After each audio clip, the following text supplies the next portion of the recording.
Chale. ¿Me regala su nombre y su cargo, por favor? Doctor Guillermo Arteaga, Supervisión Médica de Zapopan. ¿Qué fue lo que se encontró? ¿Cómo fue este reporte? Nos hicieron el reporte vía 066, que estaba un menor abandonado en un baldío. Con un excelente tiempo de respuesta, los paramédicos llegaron, hicieron la evaluación inicial, le hablaron a un servidor para continuar el manejo inicial tanto en la escena como en el trayecto. Y bueno, por la infraestructura que afortunadamente tiene Zapopan, contamos con este magnífico hospital general donde los especialistas, los pediatras, bueno, ya se encargaron de terminar de hacer tanto la evaluación como el manejo del paciente. ¿Estaremos hablando de cuántos días?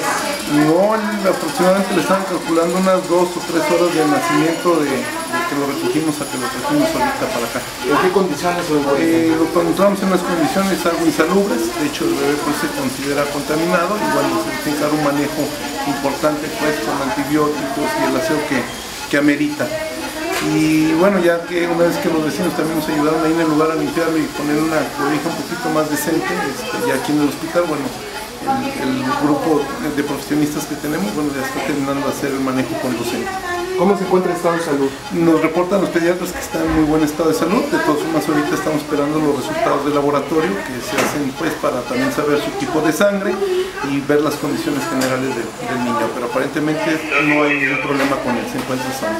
¿Y de los padres? De ahí sí no se ve nada. Los vecinos, bueno, los que nos hicieron el reporte dijeron que vieron a un hombre que fue a dejar el bulto ahí y hasta después se dieron cuenta pues que era un bebé.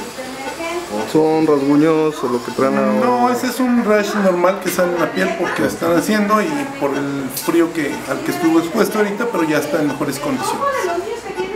El nombre Leonardo, el nombre se los cogen entre aquí todos de cariño los médicos para poderlo identificar como tal, ¿verdad?